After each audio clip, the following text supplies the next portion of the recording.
La gente suele decir que la felicidad o la desdicha de una mujer depende de su marido. Pero yo pienso diferente. La felicidad o la desdicha de una mujer reside en su capacidad para soltar aquello que no le pertenece.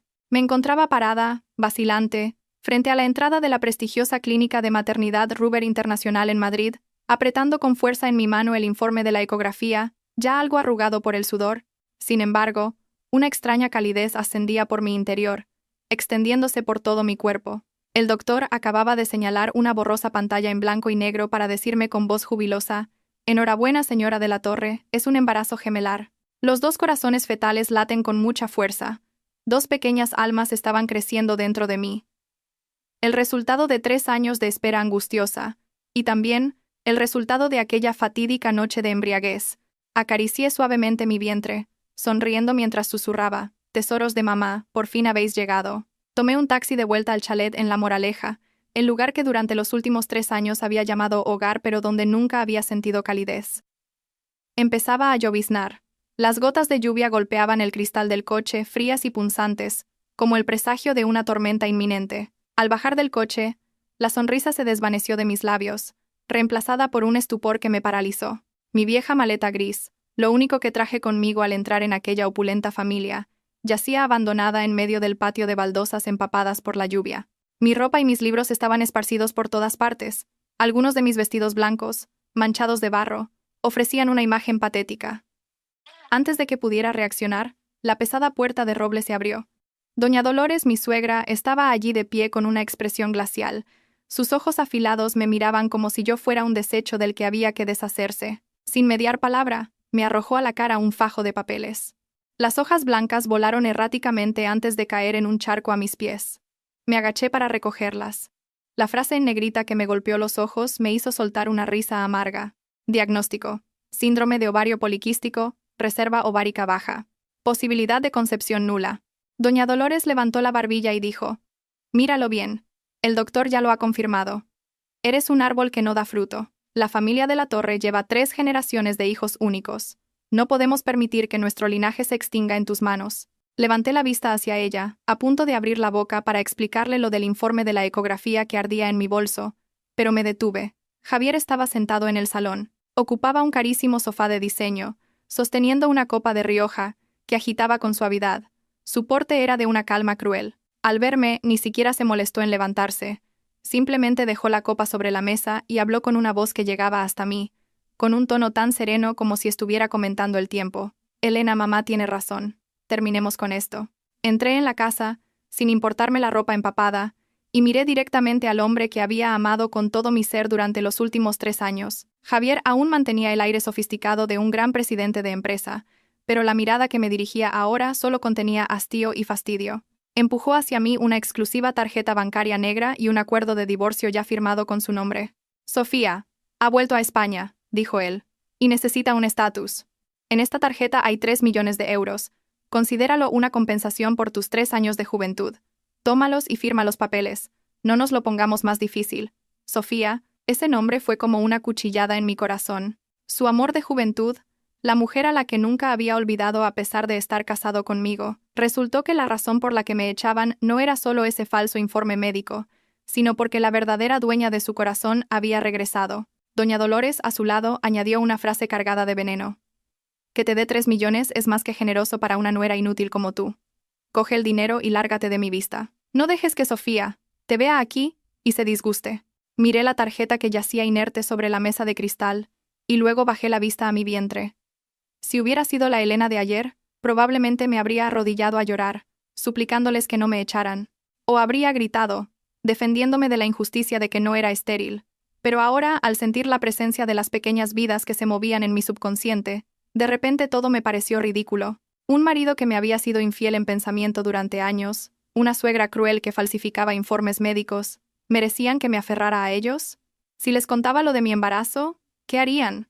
¿Me quitarían a mis hijos y me echarían o me obligarían a compartir a mi marido con esa otra mujer? No, no podía permitir que mis hijos crecieran en un ambiente de frialdad y disputas. 3 millones de euros. Para ellos esa cifra era solo una tarifa de separación.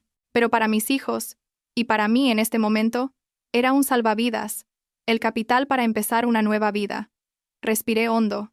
tragándome las lágrimas, y levanté la cabeza para mirar a Javier. En lugar de la expresión desolada que esperaban, esbocé una sonrisa tan radiante que le hizo fruncir el ceño, sorprendido. Tomé la tarjeta y la metí en mi bolso, justo al lado del informe de la ecografía gemelar.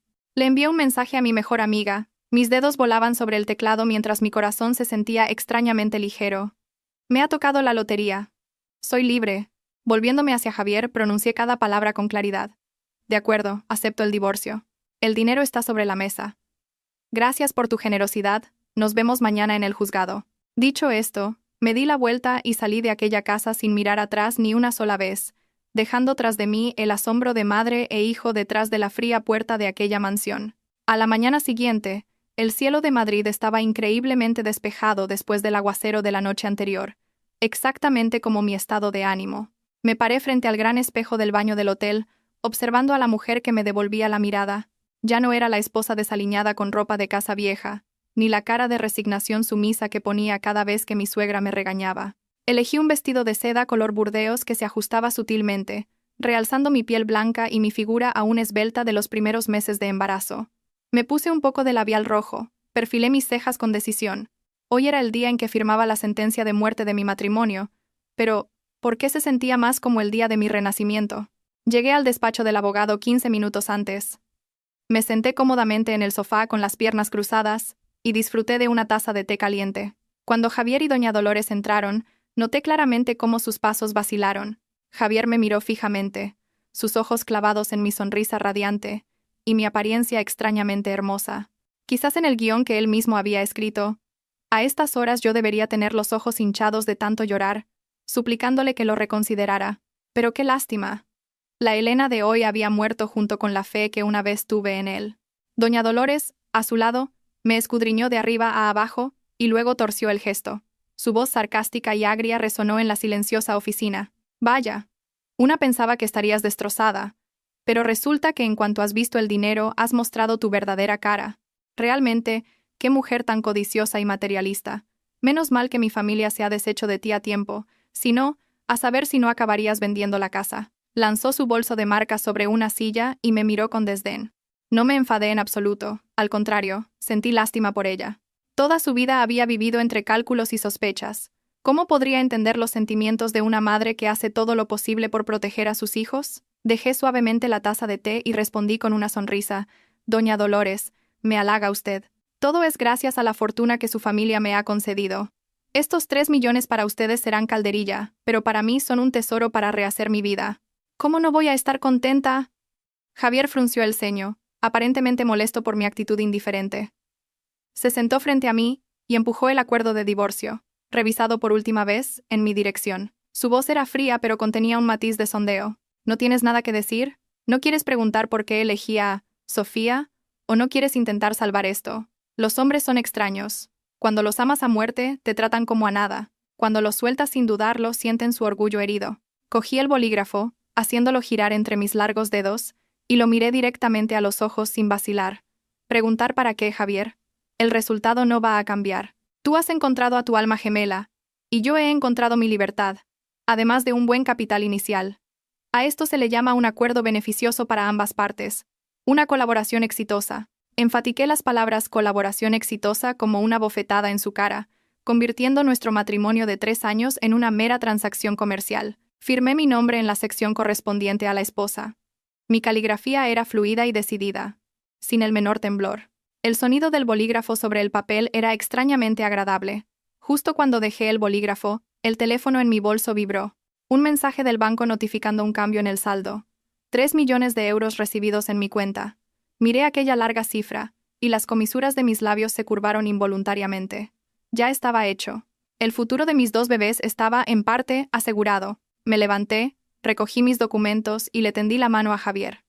Él se quedó perplejo por un momento antes de estrechar mi mano a regañadientes. Su mano estaba fría, desprovista del calor del marido con el que había compartido lecho. Me acerqué a su oído y susurré. Lo suficientemente bajo para que solo nosotros dos lo oyéramos. Mi voz era dulce pero cargada de intención. Gracias, patrocinador de oro. Te deseo a ti y a tu antiguo amor una feliz vida juntos. Este dinero lo usaré para criar algo 1000 veces más valioso que tú. Javier se quedó petrificado, mirándome con los ojos desorbitados. Probablemente pensó que usaría el dinero para mantenerme, o para comprar lujos, pero nunca se le ocurriría que lo valioso a lo que me refería eran las 2 gotas de su propia sangre que se estaban formando dentro de mí. Retiré mi mano, sonreí y asentí a modo de despedida a doña Dolores, que estaba sentada con aire resentido, y salí del despacho del abogado a grandes zancadas. El sonido de mis tacones resonaba en el suelo como una marcha triunfal. Al salir por la puerta, la brillante luz del sol me golpeó, obligándome a entrecerrar los ojos. Me llevé la mano al vientre y susurré a mis 2 hijos: «Vamos, pequeños, mamá y vosotros empezamos una nueva vida». A mi espalda, la puerta del despacho se cerró, separándome de un pasado sombrío. No sabía que, justo en el momento en que me fui, Javier seguía allí de pie, observando mi silueta alejarse, con una vaga sensación de pérdida en su interior que ni él mismo podía nombrar. Al salir del despacho del abogado, no me apresuré a volver a casa de mis padres ni a buscar un hotel temporal.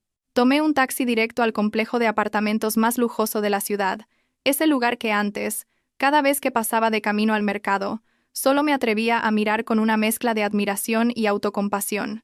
En aquel entonces era la esposa de un presidente, vivía en un chalet imponente, pero nunca tenía más de 100 euros en el bolsillo para mis propios gastos. Ahora era una mujer divorciada, embarazada, pero con 3 millones de euros durmiendo en mi cuenta bancaria. La vida es ciertamente una obra de teatro irónica.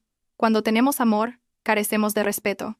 Cuando tenemos dinero, estamos solas en el camino que tenemos por delante.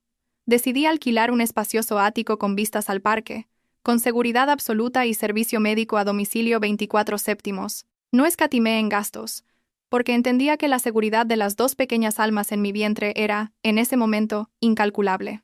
Tras firmar el contrato de alquiler, me paré frente al ventanal de suelo a techo, contemplando el perfil de Madrid bañado por la luz del atardecer. Puse una mano sobre mi vientre y susurré: «Mis pequeños, este será nuestro primer nido, sin una abuela que nos critique, sin un padre indiferente, solo nosotros 3 y la paz».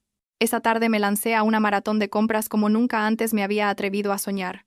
Me deshice de toda la ropa gris y marrón que doña Dolores me obligaba a usar para parecer una nuera dócil. Elegí para mí vestidos de seda suaves, ropa de maternidad de diseño elegante, y lo más importante, los mejores artículos de bebé para mis 2 angelitos.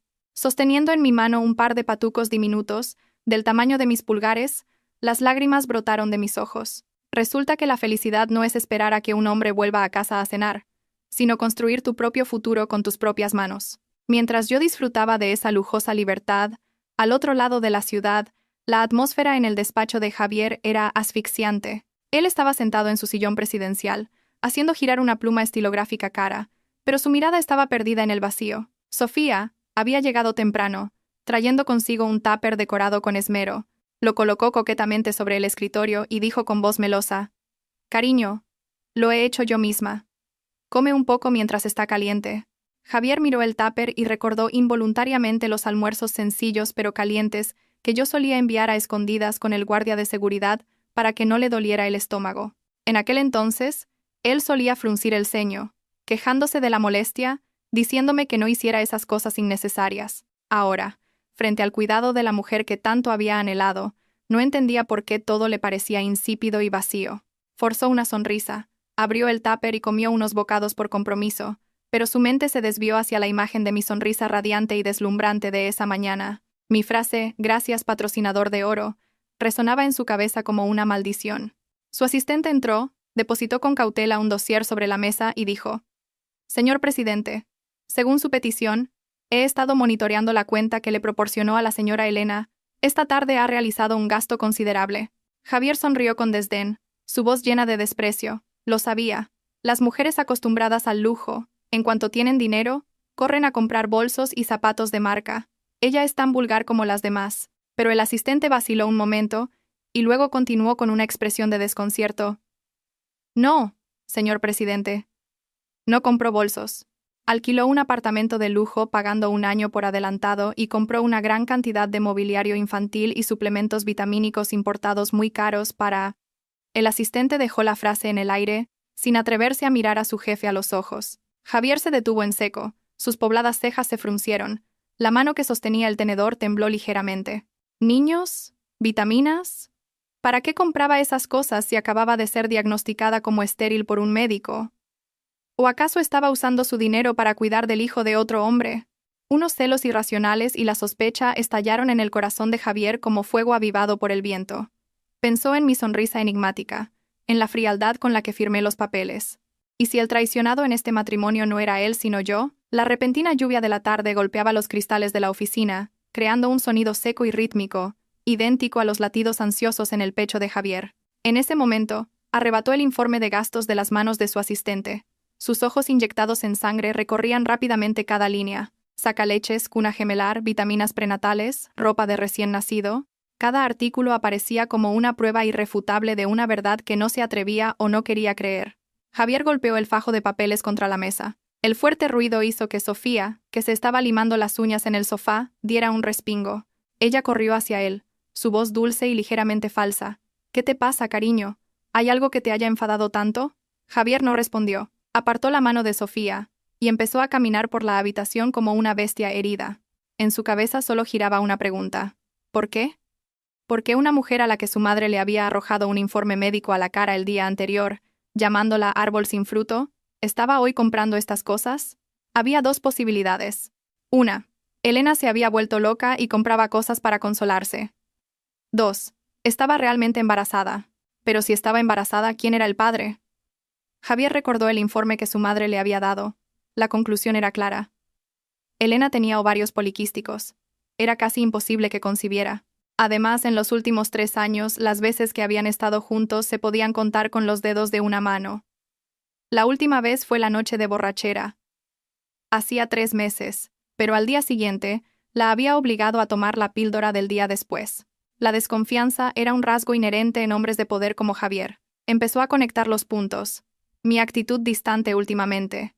El hecho de que no intentara retenerlo cuando le entregó los papeles del divorcio. Y esa mirada confiada y altiva en el juzgado. «¡Maldita sea!», rugió Javier apretando los puños. ¿Se atrevió a ponerme los cuernos? ¿Se atrevió a usar los 3 millones que tanto me costó ganar para criar al hijo de otro? El ego de un hombre de éxito resultó gravemente herido. Él podía dejar a su esposa, pero no podía aceptar que su exesposa viviera mejor que él, y mucho menos aceptar que lo hubieran engañado todo este tiempo. Javier se volvió hacia su asistente. Su voz siseó entre dientes, amenazante. «Investiga inmediatamente dónde está Elena y con quién vive. Revuelve su pasado de los últimos 3 meses. Quiero saber quién es ese hombre. Y encuentra la manera de confirmar si realmente está embarazada». El asistente asintió apresuradamente y se retiró, con el sudor perlando su frente. Mientras tanto, en el ático recién alquilado, yo me relajaba en una tumbona en el balcón, con una mascarilla facial y escuchando música clásica. Conocía el carácter de Javier mejor que nadie, desconfiado y controlador. El uso de su tarjeta para mis compras seguramente le enviaría notificaciones a su teléfono. No intenté ocultarlo, pero tampoco fui tan tonta como para revelarlo todo. Compré lo necesario, pero organicé las entregas de forma dispersa, a veces a casa, a veces a la recepción, a veces comprando directamente. Sabía que sospecharía, que se volvería loco, pero eso era exactamente lo que quería. Quería que viviera atormentado por la curiosidad, sin saber la verdad. Había contratado a 2 guardaespaldas profesionales para vigilar la entrada del ascensor y la puerta principal del apartamento. Con 3 millones en el banco, podía convertir mi hogar en una fortaleza inexpugnable. Acaricié mi vientre, sonriendo débilmente. «Vuestro padre está empezando a perder los estribos, pero no os preocupéis. Mamá no dejará que nadie perturbe vuestro sueño». Esa noche, recibí una llamada de un número desconocido. Supuse de inmediato que eran los ojos y oídos de Javier. Contesté con voz tranquila. «Dígame». El otro lado de la línea guardó silencio por unos segundos, luego se escuchó la voz familiar de su asistente. «¿Señora Elena?» «No, señorita Elena». El señor Javier quería preguntarle sobre algunos de sus gastos de hoy. Me reí, una risa fría que resonó en la espaciosa casa. «Dígale a su jefe que el dinero en mi bolsillo es mío. Si compro pañales o flores para su tumba es asunto mío, que se preocupe menos de los asuntos ajenos y más de cuidar a su preciosa amante». Dicho esto, colgué y bloqueé el número. Sabía que esa noche alguien no dormiría de rabia. Como era de esperar, a la mañana siguiente, el timbre del apartamento sonó insistentemente. A través de la cámara de seguridad vi el rostro furtivo del asistente de confianza de Javier. Estaba allí, sosteniendo una pequeña caja, mirando a su alrededor como si temiera ser descubierto. Sonreí, me ajusté mi amplio vestido de maternidad blanco, Y deliberadamente no me maquillé para mostrar un rostro natural pero sonrosado y saludable. Hice una seña a los guardaespaldas para que abrieran. El asistente entró. Sus ojos se abrieron como platos al ver el lujoso espacio del ático. Tragó saliva, dejó la caja sobre la mesa de cristal y tartamudeó. Hola, hola, señorita Elena. El jefe me pidió que le trajera algunas cosas que olvidó en el chalet. Y de paso, ver cómo estaba usted. Eché un vistazo a la caja. Dentro solo había unos libros viejos y algunas joyas baratas que ni me había molestado en llevarme. Una excusa tan torpe que hasta un niño la habría descubierto. Lo invité a sentarse. Le serví un vaso de agua. Mis gestos eran tan serenos como los de una reina recibiendo a un sirviente. Me senté frente a él, reclinándome deliberadamente en la silla. Mi mano subió inconscientemente para acariciar mi abdomen, que ya empezaba a abultar bajo el vestido de seda. La mirada del asistente se clavó de inmediato en mi vientre. La sospecha era evidente.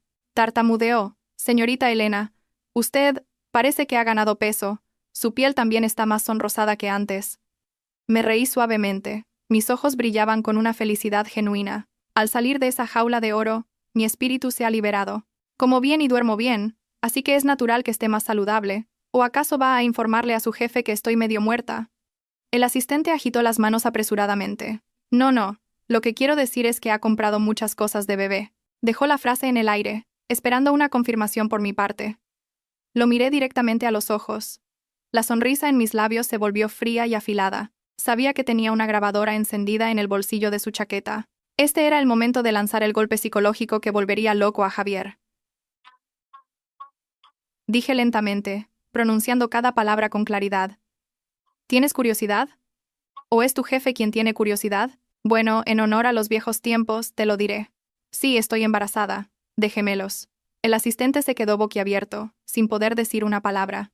Antes de que pudiera preguntar más, añadí la estocada final. Mis palabras eran suaves como el algodón, pero su impacto era como el de 1000 espadas. Vuelve y dile a tu jefe que se quede tranquilo y disfrute de su nueva conquista. No importa de quién sean los hijos. Lo importante es que, definitivamente, no llevarán el apellido de la Torre. No soy tan tonta como para dar a luz hijos para esa familia desagradecida. Esa frase fue una bofetada directa al orgullo de toda mi antigua familia política.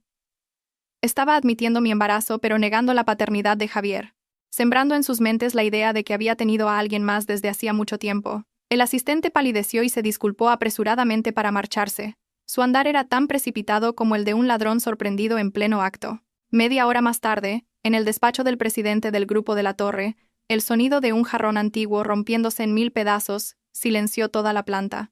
Javier había lanzado contra la pared el teléfono con el que acababa de escuchar la grabación. Su rostro estaba congestionado de ira. Rugió como una bestia herida.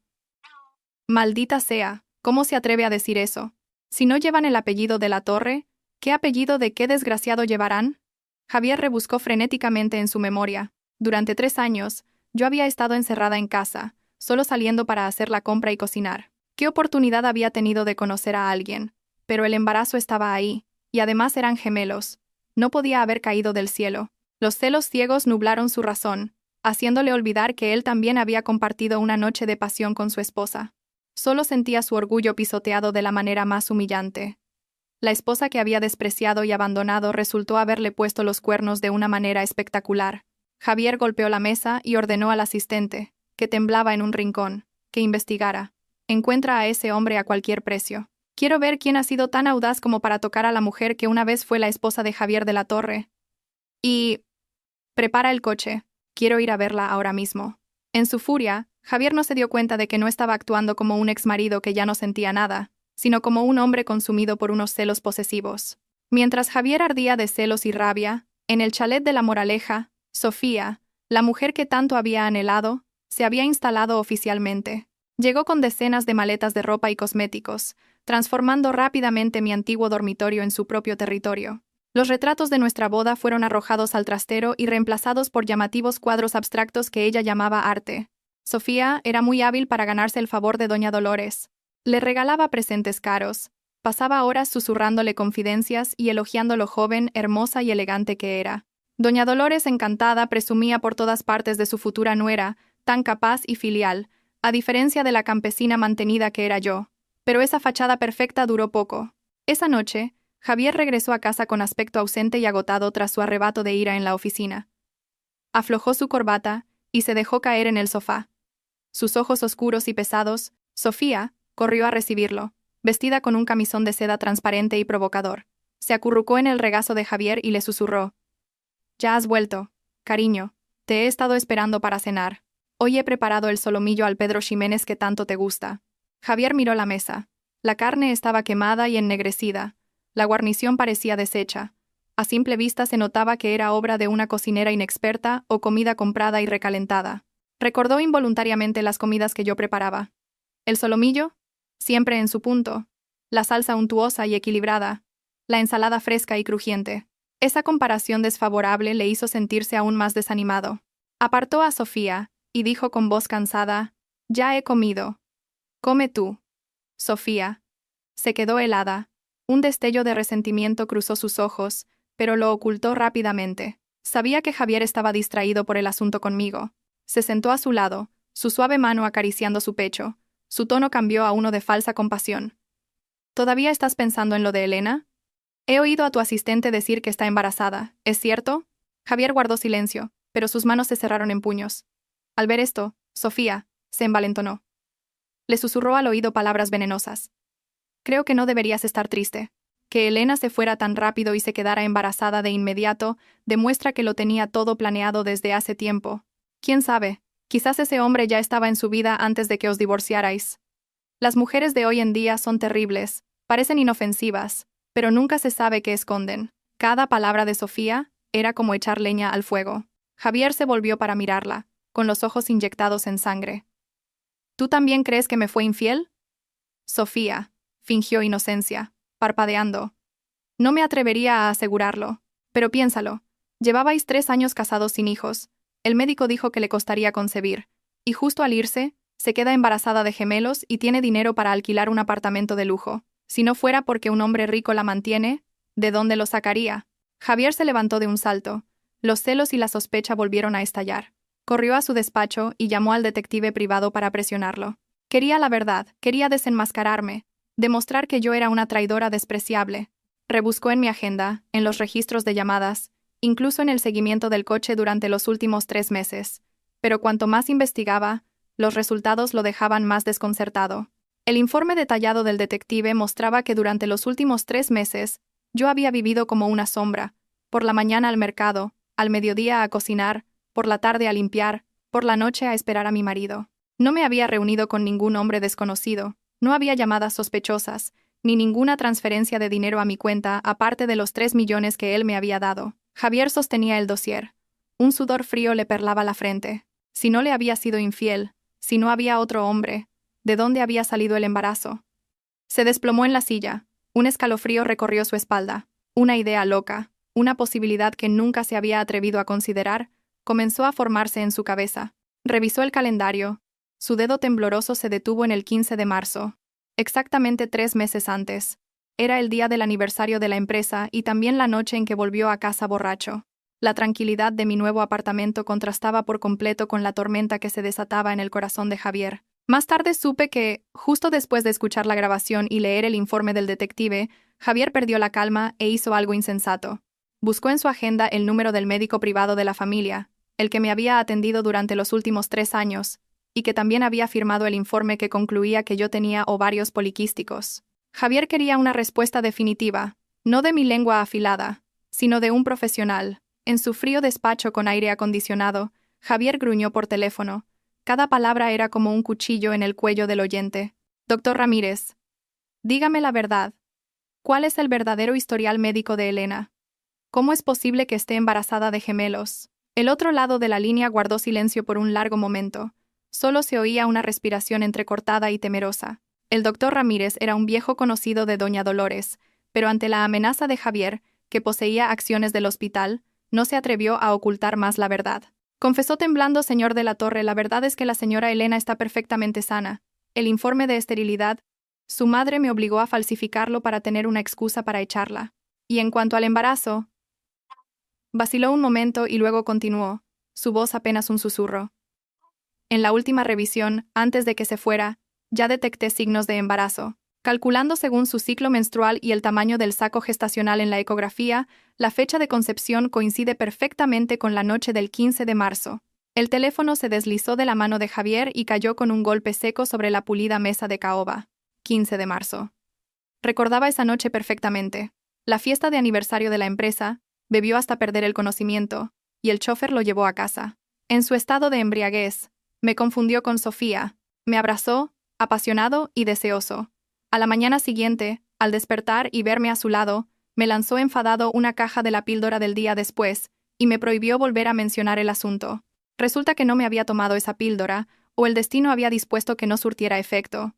Javier se quedó sentado, aturdido, con las manos en la cabeza, sus dedos se hundían en su cabello desordenado. Las palabras gemelos y la fatídica fecha bailaban en su cabeza, una mezcla deslumbrante de esperanza y dolor agudo. No me había sido infiel. No me había traicionado. Esos niños eran sus hijos, la sangre de la familia de la Torre que tanto anhelaban. De repente Javier sintió un nudo en el pecho. Un sentimiento de remordimiento mezclado con una posesividad salvaje se apoderó de él. Recordó mi mirada fría, mi frase de que no llevarían el apellido de la Torre. Resulta que yo lo sabía todo. Había soportado en silencio la humillación, cogido el dinero, y me había llevado a sus hijos. No puede ser. Javier se levantó de un salto, derribando la imponente silla presidencial. Murmuró como un loco. Son mis hijos. No tiene derecho a llevárselos. La importante reunión de accionistas estaba en marcha, pero la silla del presidente estaba vacía. Javier salió de la empresa como un torbellino, dejando atrás las miradas atónitas de docenas de subordinados. Saltó a su coche, pisó el acelerador a fondo, el lujoso vehículo rugió y se lanzó a las concurridas calles. En su mente ya no había beneficios, ni proyectos, ni la imagen de Sofía, solo mi imagen con mi vientre abultado y una sonrisa desafiante. Comenzó a llover a cántaros. Las gotas golpeaban con fuerza el parabrisas, difuminando la vista como la mente caótica de Javier. Tenía miedo. Por primera vez en su vida, ese hombre arrogante sintió miedo. Miedo de que me llevara a los niños y desapareciera. Miedo de que les enseñara a llamar padre a otro hombre. Miedo de que la sangre de los de la Torre se perdiera. Egoístamente, pensó que yo era de su propiedad, y que los niños en mi vientre también eran posesiones que había perdido por descuido. En el ático, yo estaba sentada tranquilamente leyendo un libro sobre educación prenatal, a mi lado un vaso de leche caliente. El timbre sonó, insistente y repetitivo, rompiendo la calma. Miré la pantalla de la cámara. Era Javier, empapado por la lluvia, sus ojos rojos inyectados en sangre. Golpeaba la puerta con fuerza, gritando mi nombre, sin rastro del porte altivo de un presidente. Mi guardaespaldas se acercó. Su voz era grave. «Señora, ¿quiere que nos encarguemos?»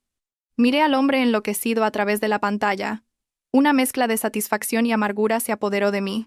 ¿Sufría? ¿Estaba preocupado?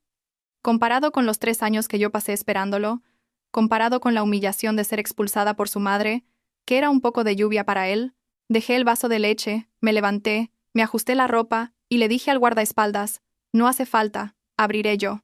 Esconderse no era la solución. Lo que tuviera que venir, vendría. Sabía que Javier había descubierto la verdad. Con su poder y su desconfianza, interrogar al doctor Ramírez era solo cuestión de tiempo. Pero no tenía miedo, porque ahora tenía en mis manos el arma más poderosa, la determinación de una madre. Salí a la puerta, respiré hondo para calmarme. La pesada puerta de madera se abrió lentamente. Javier estaba allí. El agua de la lluvia le chorreaba del pelo por su atractivo rostro, ahora desfigurado por la ira. Me vio y sus ojos parecieron querer devorarme. Nada más entrar, se abalanzó sobre mí, acorralándome contra la fría pared del pasillo. Apoyó las manos con fuerza en la pared, encerrándome en un abrazo firme pero amenazador. Su aliento caliente, mezclado con el olor a tabaco y lluvia, me golpeó la cara. Gruñó. Cada palabra siseaba entre sus dientes. «Elena. ¿Hasta cuándo pensabas ocultármelo? ¿A dónde pensabas llevarte a mis hijos? ¿Me tomas por tonto?» Me mantuve quieta, con la espalda contra la pared, la cabeza alta, mirando directamente a sus ojos llameantes. Si hubiera sido la antigua yo, habría temblado y me habría acurrucado en sus brazos pidiendo perdón, pero ahora su cercanía solo me provocaba asco. Usé toda mi fuerza para empujar su pecho. Mi voz era fría y afilada. «Quítame tus sucias manos de encima. Estamos divorciados. ¿Lo has olvidado?» «Legalmente, tú y yo somos extraños». Javier retrocedió unos pasos, pero señaló mi vientre y gritó, «¿Y qué si estamos divorciados? El niño en tu vientre es mi hijo». El doctor Ramírez lo ha confesado todo. Las fechas coinciden. No intentes negarlo. Se acercó. Su tono cambió de la ira a la posesividad. Vuelve a casa conmigo. Los hijos de Javier de la Torre no pueden vivir escondidos por ahí. Mi madre está deseando tener nietos, no seas tan egoísta. Me reí. Una risa amarga que resonó en el espacioso apartamento. ¿Egoísta? ¿Me llamas egoísta? Di un paso adelante, forzándolo a retroceder. Cuando tu madre me tiró a la cara ese informe médico falso, ¿dónde estabas? Cuando me diste 3 millones para comprar mis 3 años de juventud, ¿pensaste en mí? Cuando acogiste a tu exnovia en casa, ¿pensaste en cuánto me dolería? Lo miré con el mayor desprecio posible. Tienes razón. Este niño es el resultado de aquella noche. Pero no olvides que fuiste tú quien me obligó a tomar la píldora del día después. Fuiste tú quien lo rechazó antes incluso de que existiera. ¿Con qué derecho vienes ahora a reclamarlo como tuyo? Javier se quedó sin palabras. Su rostro pasó del rojo al pálido. Mis palabras eran como agujas que le atravesaban, dejándolo sin defensa, pero la arrogancia de un hombre superior no le permitía bajar la cabeza. Gruñó. No me importa el pasado. Ahora mismo lleva mi sangre. Tengo derecho a criarlo. Los 3 millones son el pago por la custodia. Si quieres más, te lo daré.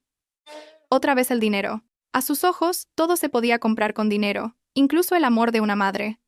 Sentí un dolor agudo en el pecho por la ira. Señalé la puerta y grité. Lárgate. Esta es mi casa. No recibo a gente como tú. Si no te vas, llamaré a seguridad para que te saquen a rastras. No quieras que el gran presidente de la Torre no tenga dónde esconder la cara. Javier me miró fijamente. Probablemente nunca me había visto tan decidida y feroz. Intentó agarrarme del brazo de nuevo, pero retrocedí y choqué accidentalmente con una estantería decorativa cerca de la puerta.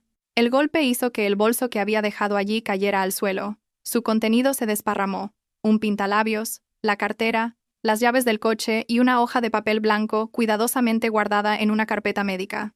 El papel se deslizó por el suelo de baldosas pulidas y se detuvo justo a los pies de Javier. Era la ecografía 4D que me había hecho el día anterior. La imagen de 2 fetos acurrucados juntos se veía claramente en blanco y negro. Javier se agachó y recogió el papel con manos temblorosas. Miró fijamente la imagen. Sus ojos se abrieron de par en par, incrédulo. Gemelos. 2. Su voz se quebró.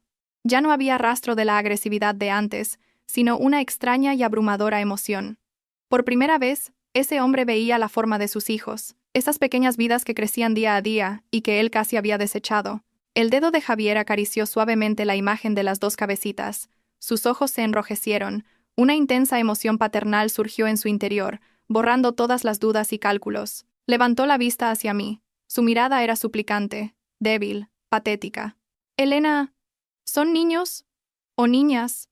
¿Están sanos? Al verlo así, mi corazón se ablandó por un instante, pero la razón me devolvió inmediatamente a la cruda realidad. No podía ceder. Si me mostraba débil ahora, mis hijos y yo caeríamos de nuevo en la misma tragedia. Me abalancé y le arrebaté la ecografía de las manos, metiéndola apresuradamente en mi bolso como si temiera que me la robaran. «No necesitas saberlo», dije con frialdad. Mi voz era firme. «Niño o niña, sanos o enfermos, no tiene nada que ver contigo. Firmaste el divorcio, saldaste tus deudas. Enhorabuena, 2 de un tiro, pero lástima que solo llevarán mi apellido. No tienes derecho a ser su padre, ni mereces que te llamen papá». Javier se quedó como petrificado, su mano todavía en la misma postura, vacía y desolada. Mis palabras fueron como un jarro de agua fría, apagando la pequeña esperanza que acababa de nacer. Tartamudeó. «Yo, me equivoqué. Lo compensaré. Te traeré de vuelta a casa. Empezaremos de nuevo. Mi madre se alegrará mucho al saberlo». ¿Alegrarse? Lo interrumpí, riendo con sarcasmo. ¿Alegrarse por tener un heredero o por tener algo más de qué presumir? Ve y pregúntale a tu madre si se atreve a mirarme a la cara después de lo que ha hecho. Javier, el agua derramada no se puede recoger. Coge tu dinero, tu honor, y vete. No me obligues a llamar a la policía y denunciarte por allanamiento de morada. Javier me miró. Sus ojos reflejaban una lucha entre el remordimiento y la impotencia. Sabía que yo era capaz de cumplir mi palabra. Retrocedió un paso, y luego otro, con aspecto ausente, como si hubiera perdido el alma. Antes de que la puerta se cerrara, se giró para mirarme una última vez, su mirada fija en mi vientre con anhelo. «No me rendiré. Son mis hijos. Lucharé por ellos». La puerta se cerró de golpe en la cara de Javier, separando dos mundos. Me apoyé en la puerta, deslizándome hasta el suelo. Abracé la ecografía y rompí a llorar. Había ganado esta batalla, pero ¿por qué mi corazón dolía como si alguien lo estuviera estrujando? Pensé que después de cerrarle la puerta en la cara a Javier, después de pronunciar esas palabras afiladas como cuchillos, se retiraría por orgullo herido, pero me equivoqué. La arrogancia de un hombre acostumbrado a tener el control no le permitía aceptar la derrota. Javier no se rindió. Comenzó una campaña de acoso tan persistente y retorcida que me sentí asfixiada en mi propia casa. Esa noche, di vueltas en la cama sin poder dormir. Cada vez que cerraba los ojos, la imagen de la mirada inyectada en sangre de Javier aparecía. Corrí las cortinas y miré a la calle. Su lujoso coche negro seguía aparcado allí. Las luces estaban apagadas, pero sabía que él estaba dentro. El coche parecía una fiera al acecho, esperando pacientemente ante la guarida de su presa, emanando una presión invisible que me hizo estremecer. A la mañana siguiente, al abrir la ventana para tomar un poco de aire fresco, mis ojos se encontraron con el mismo coche. Javier bajó. Su traje de ayer estaba arrugado. Una barba incipiente le sombreaba la mandíbula. Parecía agotado. Al verme mirar, levantó la vista. Nuestras miradas se encontraron en el silencio. No dijo nada, solo se quedó allí, la terquedad grabada en cada rasgo de su rostro. Los días siguientes fueron una tortura mental. Si iba a una ecografía, su coche me seguía en silencio. Si bajaba al supermercado del edificio, sus guardaespaldas bloqueaban los pasillos, sin hacer nada, solo observándome como si fuera una prisionera. La libertad que apenas había comenzado a saborear se veía ahora ahogada por el control irracional de mi exmarido. Al quinto día, no pude soportarlo más. Me puse una chaqueta fina, bajé al vestíbulo y me dirigí directamente al coche mal aparcado en la zona de visitas. Golpeé con fuerza el cristal. Javier bajó la ventanilla. El aire acondicionado y el fuerte olor a tabaco me hicieron arrugar la nariz. Me miró. Su voz ronca por la falta de sueño. ¿Por fin has decidido bajar a verme? Vuelve a casa, Elena. Mamá te está esperando.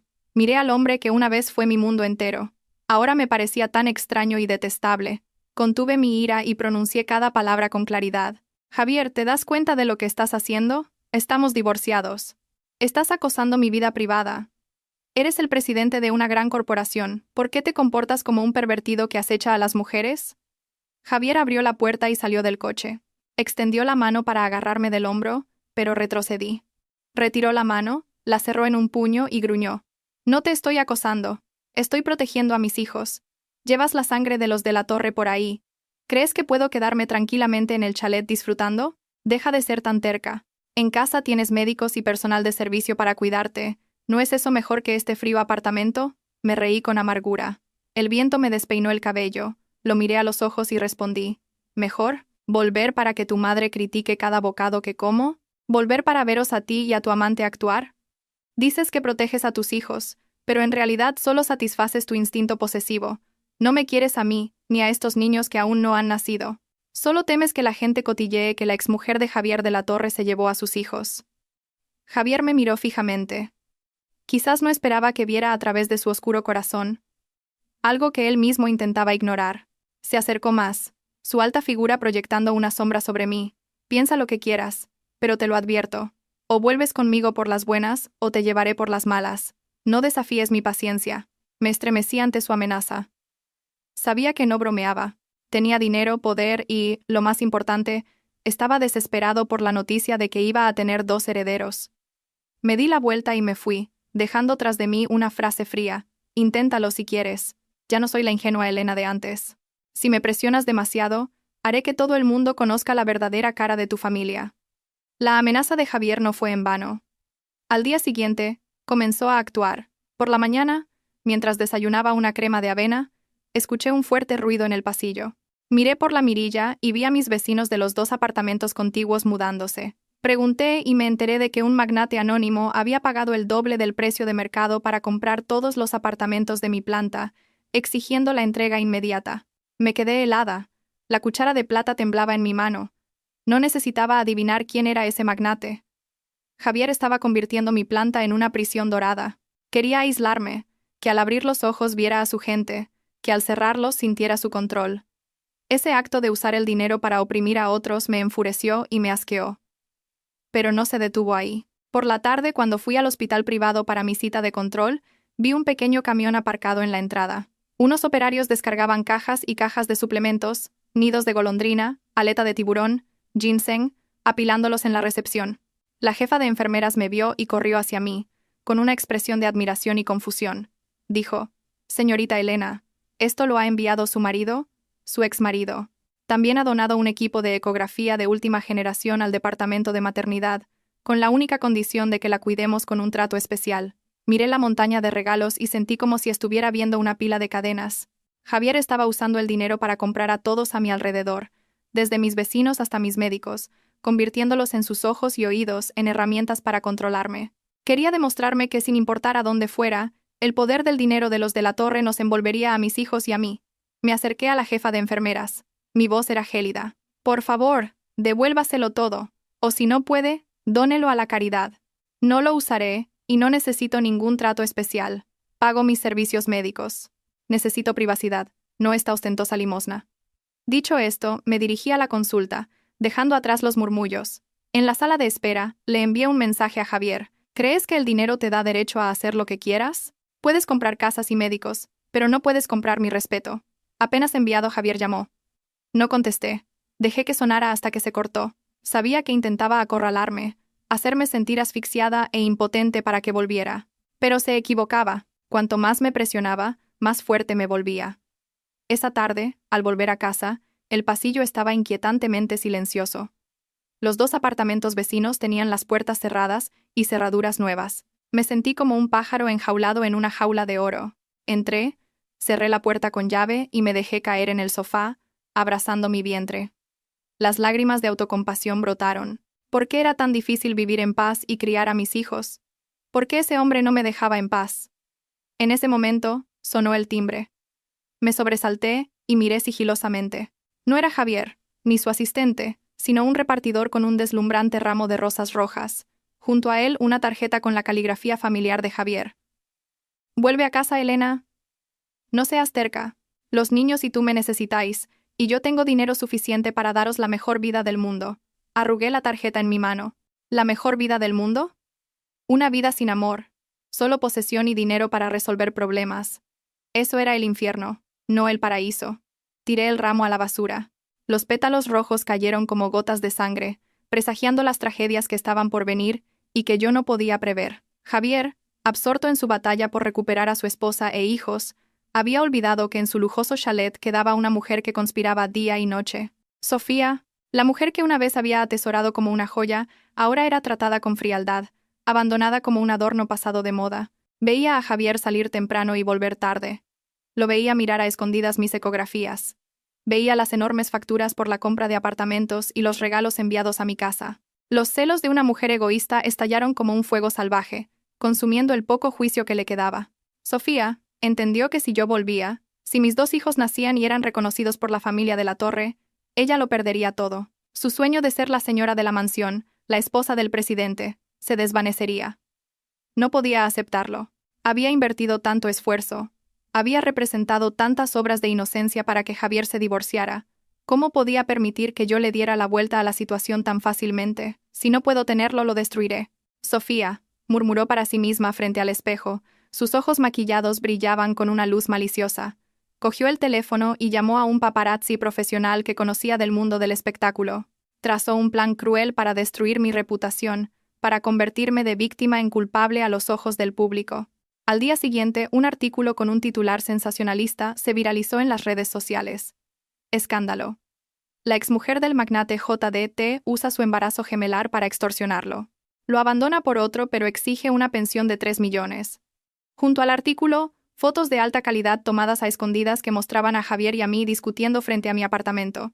El ángulo de las fotos estaba hábilmente manipulado. Javier parecía desesperado y suplicante, mientras que yo aparecía con los brazos cruzados, una expresión fría y una actitud de rechazo.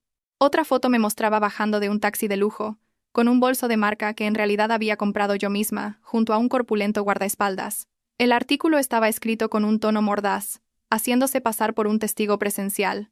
Pobre JDT, que amaba tanto a su mujer. Ni siquiera la dejó cuando no podía tener hijos. Y ahora, en cuanto se queda embarazada de otro, pide el divorcio. Coge 3 millones y se va a mantener a su amante. Ahora que él va a suplicar por sus hijos, lo echa como a un perro. ¡Qué corazón tan negro el de esa mujer! En pocas horas, el artículo se compartió a una velocidad vertiginosa. Grupos de cotilleo y portales de prensa rosa lo replicaron. La opinión pública, siempre ávida de dramas de la alta sociedad, se lanzó a devorarme. No conocían la verdad, solo veían lo que se les presentaba. Estaba bebiendo un zumo de naranja cuando mi teléfono empezó a vibrar sin parar. Mensajes de Facebook, WhatsApp, incluso SMS de números desconocidos, llegaban en avalancha. Zorra, devuélvele sus hijos. ¿Cómo puede existir una madre tan cruel?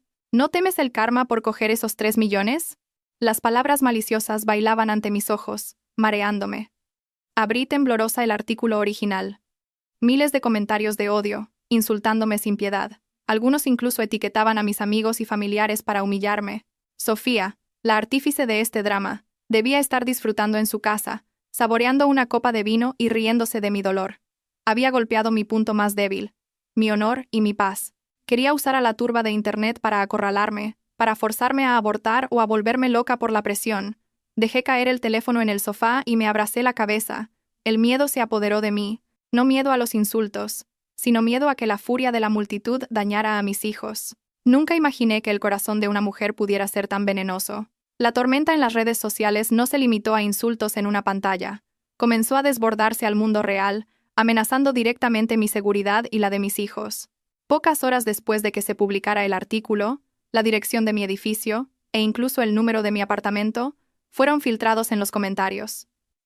Esa tarde, escuché un alboroto en el vestíbulo. A través de la ventana, vi a un grupo de extraños, incluidas algunas mujeres de aspecto agresivo, haciendo una transmisión en vivo, señalando mi piso y gritando consignas para boicotear a la otra y exigir justicia para el magnate. El personal de seguridad tuvo que esforzarse para evitar que subieran en el ascensor.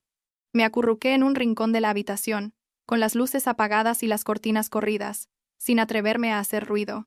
Mi corazón latía con fuerza, como si fuera a salirse del pecho. La ansiedad me invadió. Temía que encontraran una manera de subir. Temía que me arrojaran cosas sucias a la puerta. Temía que me hicieran daño. Mi vientre comenzó a dolerme, un dolor sordo y constante.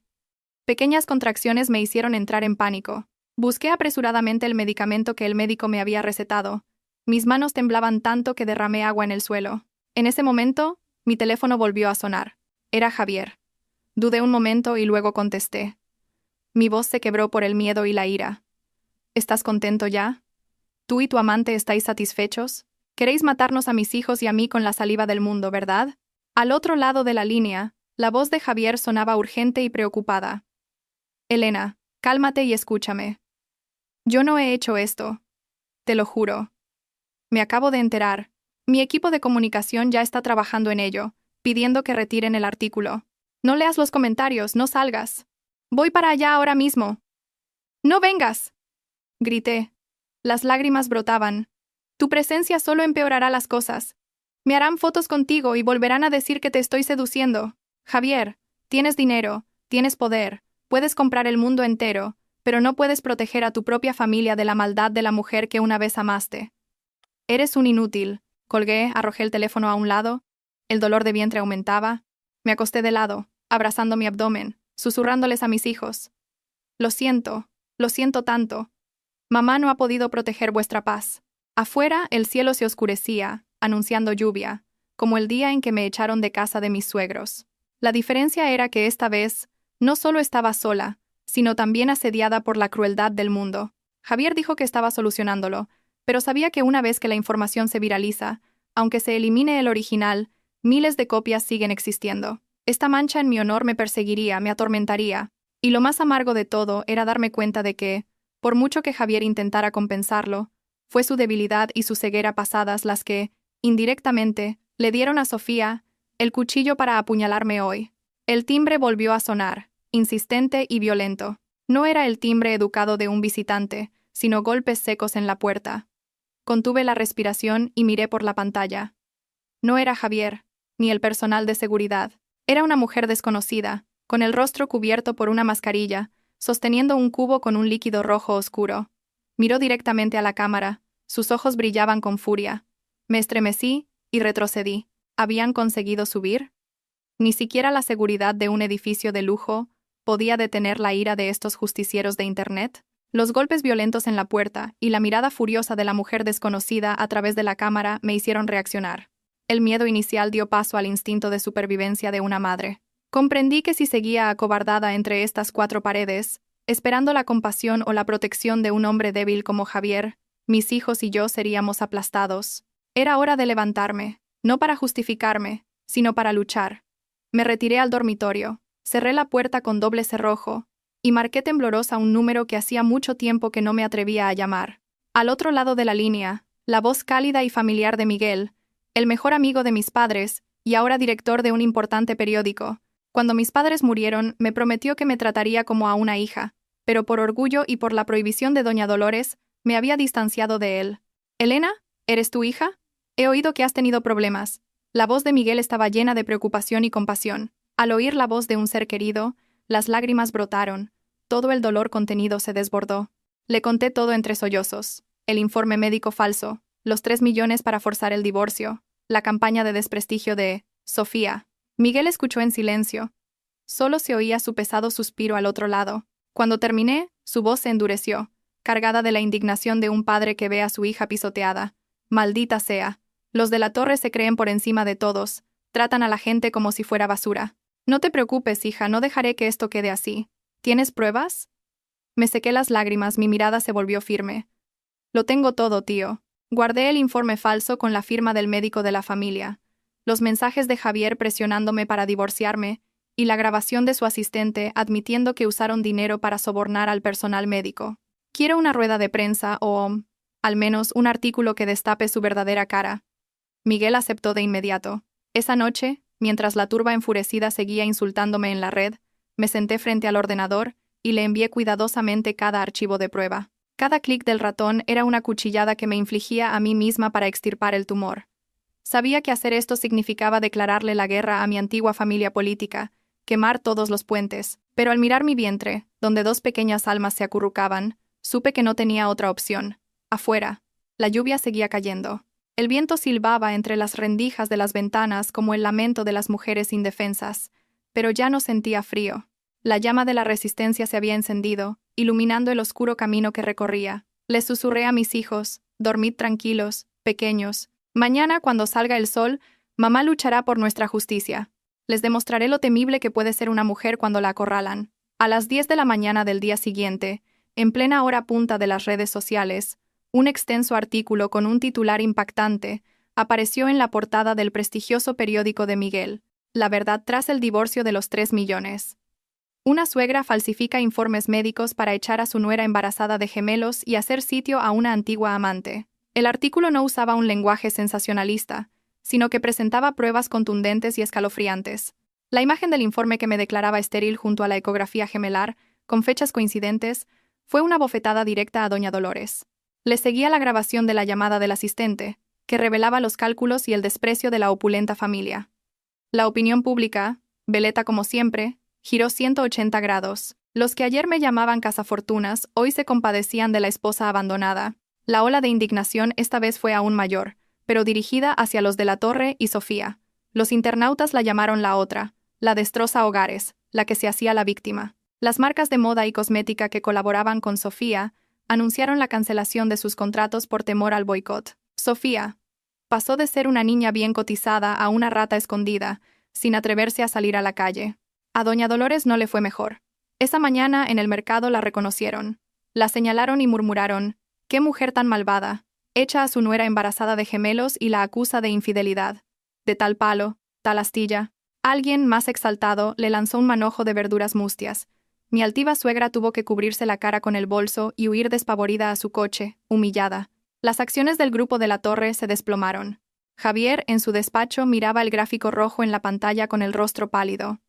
No esperaba una respuesta tan contundente y organizada por mi parte. Me llamó, pero esta vez su tono no era de orden ni de condescendencia, sino de impotencia temblorosa. «Elena, ¿puedes parar? Te lo ruego. Mi madre se ha desmayado. La empresa es un caos». Sostuve el teléfono junto a la ventana, observando la bulliciosa ciudad. La satisfacción se mezclaba en mi corazón, pero no sentía alegría. Le respondí con una calma sorprendente: «Javier, Este es el precio que tenéis que pagar. Cuando me acorralasteis, ¿pensasteis en este día? Tu madre se desmaya y tiene médicos, pero cuando me echaron a la calle en plena lluvia, ¿quién se preocupó por mí? Disfrútalo, porque esto es solo el principio. Colgué y me dejé caer en el sofá. El espacioso apartamento seguía en silencio, pero la atmósfera asfixiante se había disipado. La tormenta exterior aún no se había calmado cuando un invitado especial apareció en mi puerta.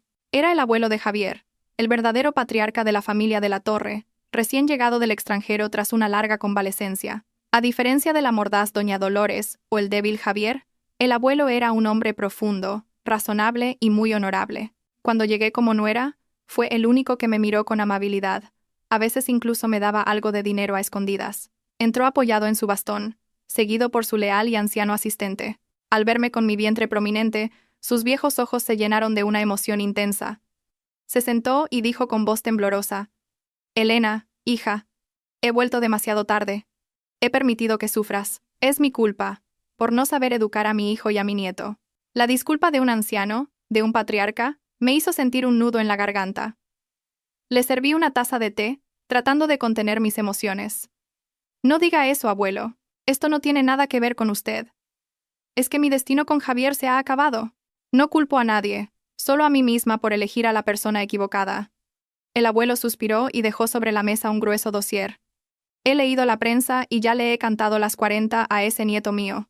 Sé que estás enfadada, pero los niños que llevas dentro son sangre de los de la Torre. No puedo permitir que anden por ahí sin rumbo. Estos son los papeles de transferencia del 5% de las acciones del grupo para mis 2 bisnietos que aún no han nacido. Y un chalet en las afueras para que te recuperes. Acéptalo. Como una pequeña compensación». Miré el dossier, agradecida, pero la razón me obligaba a ser firme. Lo empujé suavemente hacia él y negué con la cabeza. «Se lo agradezco, abuelo, pero no puedo aceptarlo. Tengo medios suficientes para cuidar de ellos. No quiero tener nada que ver con la fortuna de los de la Torre. No quiero que luego digan que usé a mis hijos para luchar por la herencia. Solo le pido que me deje vivir en paz». El abuelo me miró fijamente, con una mezcla de pesar y admiración. Asintió. «Esta chica sigue siendo tan fuerte como siempre.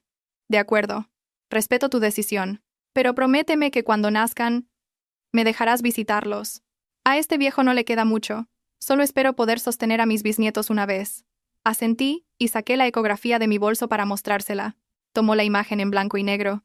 Sus manos arrugadas y temblorosas acariciaron la forma de los 2 bebés. Las lágrimas rodaban por sus mejillas. En ese momento, la tensión entre nosotros pareció desvanecerse, dejando solo el sagrado vínculo familiar. Antes de irse, el abuelo se giró y me miró. Su voz se tornó grave y enigmática. «Tú recupérate tranquila. A partir de ahora, quien se atreva a tocaros a ti y a tus hijos, se las verá conmigo. Y en cuanto a esa zorra, ya me encargaré yo de ella». Sabía que se refería a Sofía. Su promesa era un escudo protector. Pero sin querer, también empujó a Sofía al abismo, haciendo que su odio se volviera aún más loco y cruel. Sofía estaba sentada en una habitación oscura del chalet, rodeada de botellas de vino vacías. De estar a punto de alcanzar la cima, ahora lo había perdido todo. Contratos cancelados, insultada en las redes, Javier la ignoraba, y el abuelo, recién llegado, le había prohibido la entrada a la casa familiar. Todo por mi culpa, por el embarazo. En su embriaguez y desesperación, una idea oscura brotó en su mente. Recordó a una antigua compañera de clase, ahora jefa de enfermeras en la clínica privada donde yo solía hacerme los controles. Un lugar en el que confiaba por su buen servicio y discreción. Pero esa confianza se convirtió en una vulnerabilidad fatal. Sofía cogió el teléfono. Su voz ronca prometió una enorme suma de dinero para sobornar a su amiga y llevar a cabo un acto despiadado. Al día siguiente, fui a la clínica para mi cita programada. Todo transcurrió con normalidad. El médico me examinó, me hizo una ecografía y me recetó suplementos de hierro y calcio. Recogí las medicinas de la farmacia sin sospechar nada. No sabía que, en un descuido del personal, el contenido de mi frasco de vitaminas prenatales había sido cambiado. Las pastillas rosadas habían sido reemplazadas por un medicamento que provocaba fuertes contracciones uterinas, usado normalmente para expulsar los loquios tras el parto o para inducir el mismo. Al llegar a casa, me serví un vaso de agua y me tomé la pastilla. La píldora se deslizó por mi garganta, llevándose consigo el cruel destino de mis hijos y el mío. Seguí doblando ropita de bebé, tarareando felizmente, imaginando el día en que mis 2 angelitos nacerían. no tenía ni idea de que la muerte llamaba a mi puerta. Sofía, escondida en un rincón del vestíbulo del edificio, miraba la ventana de mi apartamento. Una sonrisa salvaje se dibujaba en sus labios. Murmuró: «Elena, eres muy lista. Pero veamos qué te queda para luchar contra mí sin esos dos bastardos. Has ganado el corazón de la gente. Pero yo ganaré con mis trampas. En este juego, gana el más cruel». Unas 2 horas más tarde, mientras me preparaba para dormir, un dolor agudo y repentino me atravesó el bajo vientre. Al principio fue sordo, pero rápidamente se volvió intenso, retorciéndome en espasmos. Un sudor frío me empapó la frente. Me abracé el vientre, intentando respirar profundamente. Pero el dolor no cedía, sino que se hacía más frecuente. Un líquido caliente corrió entre mis piernas, haciéndome entrar en pánico. Miré hacia abajo. Mi camisón blanco estaba manchado de rojo. «¡Sangre! ¡Mucha sangre! ¡Mis hijos!», grité desesperada, intentando alcanzar el teléfono que había caído al suelo. La pantalla se veía borrosa a través de mis lágrimas. Marqué rápidamente el último número, sin saber quién era, solo buscando ayuda con mi último aliento. «Ayuda, mis hijos». Al otro lado de la línea, la voz alarmada de Javier, pero mis oídos ya zumbaban. La oscuridad comenzó a engullirlo todo. Solo quedaba el dolor desgarrador que torturaba mi cuerpo. Me acurruqué en el frío suelo, todavía agarrando el teléfono como si fuera mi último salvavidas en medio de un mar tormentoso. La sangre seguía fluyendo, empapando la suave alfombra de lana, el rojo oscuro extendiéndose como flores malditas en la noche. En ese frágil momento entre la vida y la muerte, no pensé en el dinero, ni en el odio, ni en las crueles palabras del mundo. En mi cabeza solo resonaba el llanto de 2 niños que no habían tenido tiempo de nacer, el tierno llamado de mamá que había soñado cada noche. Más tarde, supe que esa llamada fatídica llegó a Javier justo cuando estaba en medio de la reunión más tensa del Consejo de Administración. Cuando sonó el teléfono, rompiendo la atmósfera sofocante, Javier estuvo a punto de colgar, pensando que llamaba para discutir o negociar, pero el instinto de un padre o un vínculo de sangre invisible lo detuvo. Contestó, y mi débil y entrecortado grito de auxilio hizo que el corazón de aquel hombre frío se detuviera. Javier contó después que nunca en su vida había sentido tanto miedo. No miedo a perder el honor o la fortuna, sino el miedo a perder para siempre una parte de su propia carne. Javier salió corriendo de la sala de reuniones como un loco, dejando atrás las miradas atónitas de los veteranos accionistas. Corrió al aparcamiento subterráneo. Sus manos temblaban tanto que se le cayeron las llaves 2 veces antes de poder abrir la puerta. El coche salió disparado bajo la lluvia torrencial, saltándose todos los semáforos, zigzagueando entre el denso tráfico de la ciudad. Mientras conducía, gritaba al teléfono, tratando de mantenerme consciente, pero solo obtenía un silencio aterrador y el sonido de mi respiración cada vez más débil. Llamó a la ambulancia, a su asistente, incluso a su abuelo, movilizando todos sus contactos para despejar el camino al hospital lo más rápido posible. Cuando Javier derribó la puerta de mi apartamento, la escena que encontró se convirtió en una pesadilla que lo perseguiría el resto de su vida. Yacía inmóvil en un charco de sangre, mi rostro pálido, sin color, mis labios morados y apretados. Javier corrió y me levantó en brazos. Su caro traje se tiñó con mi sangre y la de mis hijos. Corrió, como si compitiera con la muerte. Las lágrimas se mezclaban con la lluvia salada en sus labios. Me susurró al oído, su voz quebrada por el pánico. «Elena, no te duermas. Te lo ruego, no te duermas. Tus hijos te esperan.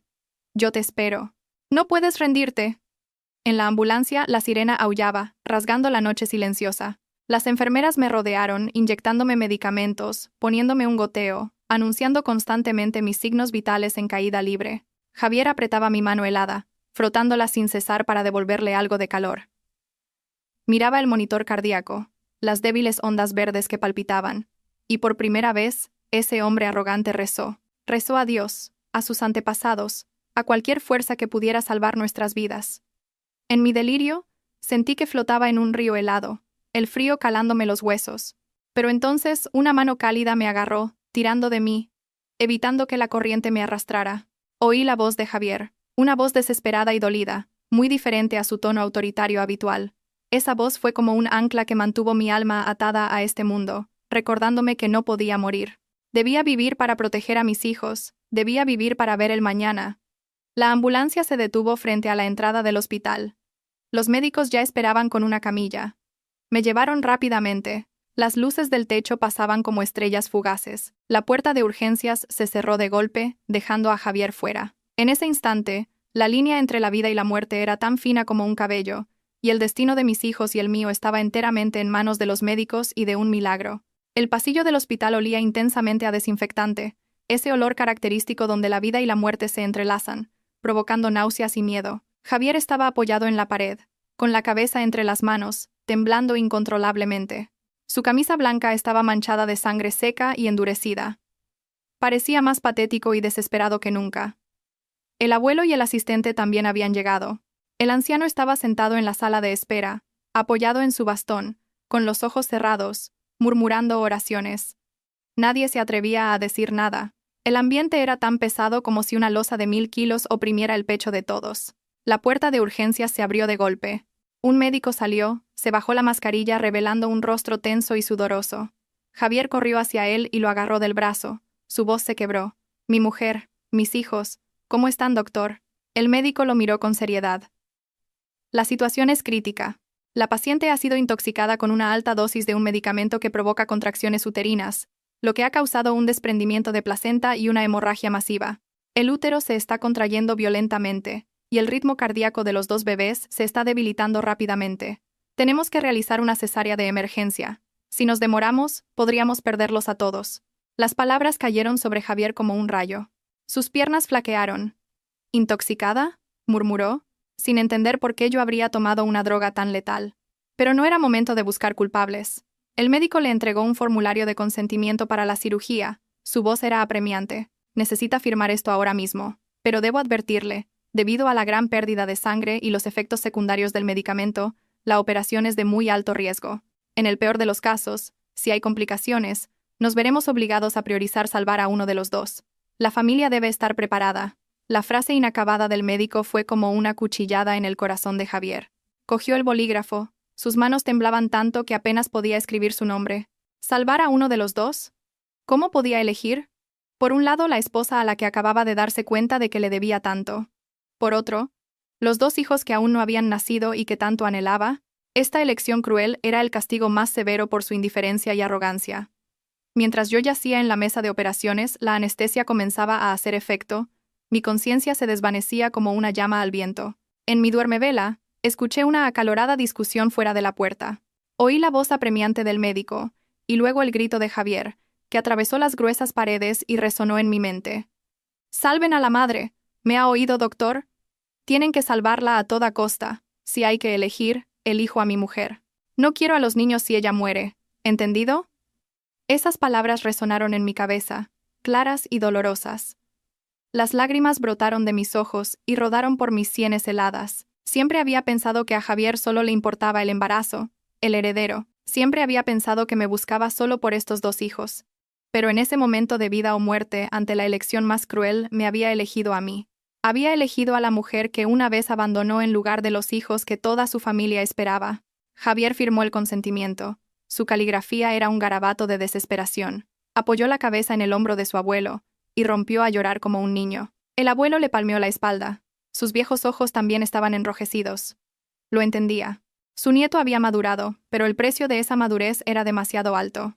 Javier se quedó allí, viendo cómo la puerta del quirófano se cerraba de nuevo, la luz roja de la cirugía encendiéndose como el color de la sangre. Susurró al vacío: «Elena, tienes que vivir.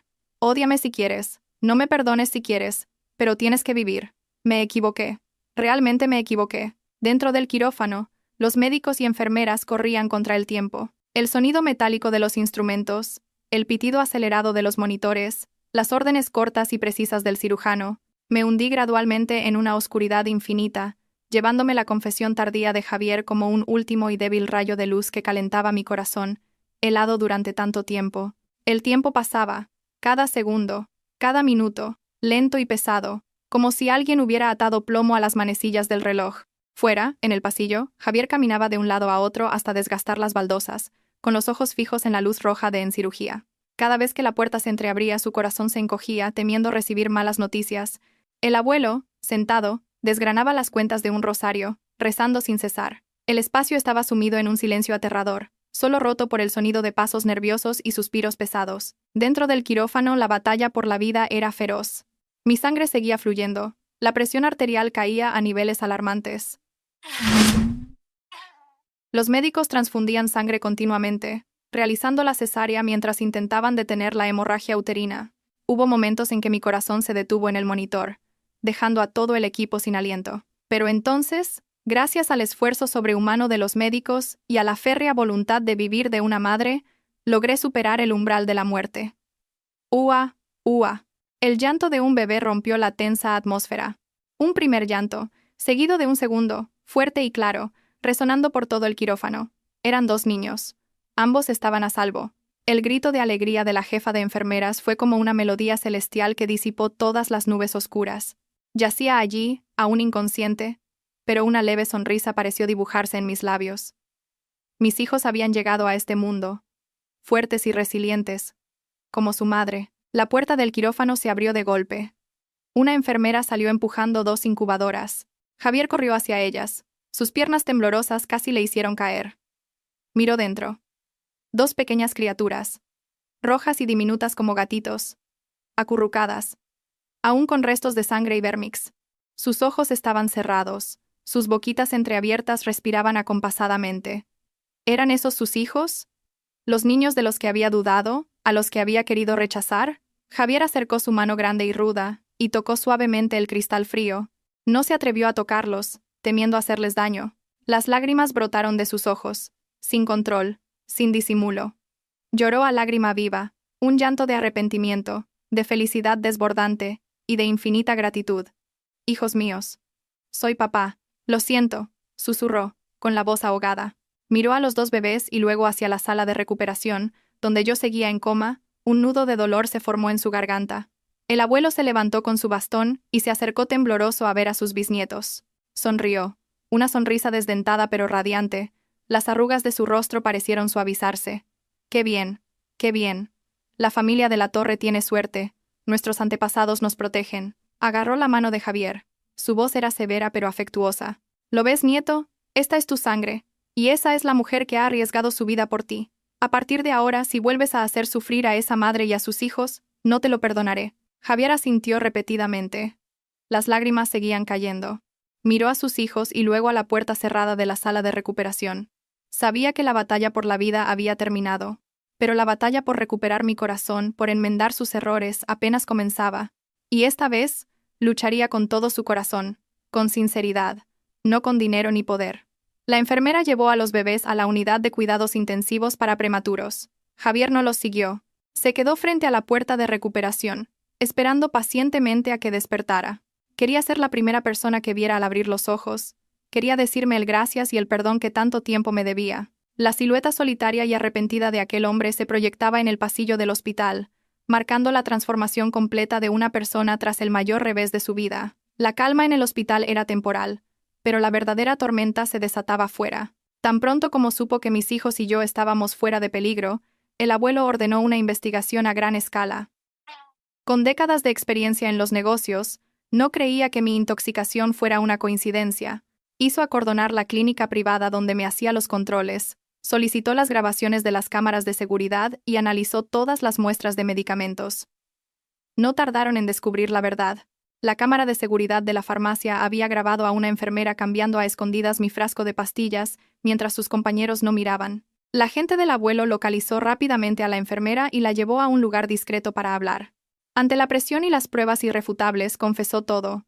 ¿Quién estaba detrás? ¿Quién le transfirió el dinero y el propósito cruel de su acción? Al mismo tiempo, en el chalet de Javier, Sofía caminaba nerviosa, esperando noticias. Estaba convencida de que, con esa dosis, yo abortaría o incluso moriría. Pero la noticia que recibió no fue la de mi desgracia, sino el sonido de las sirenas de la policía frente a su puerta.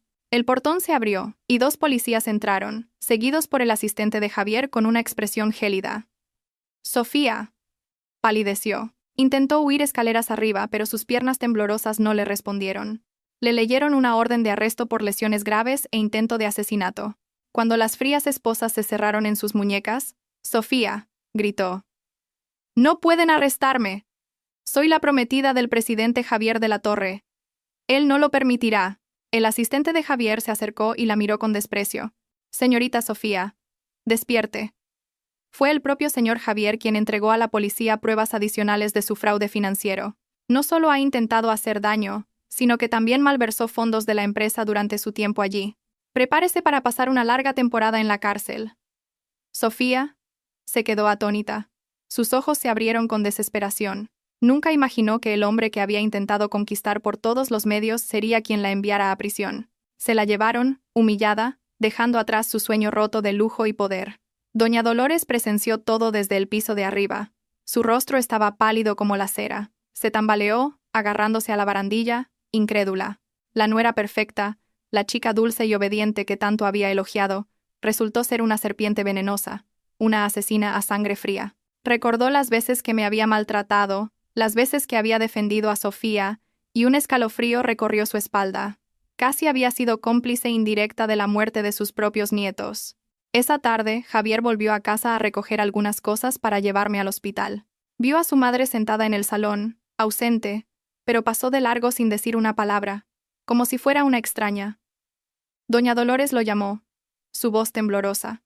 «Javier, ¿cómo está Elena? ¿Y mis nietos?» Javier se detuvo y se giró para mirar a su madre con ojos vacíos y cansados.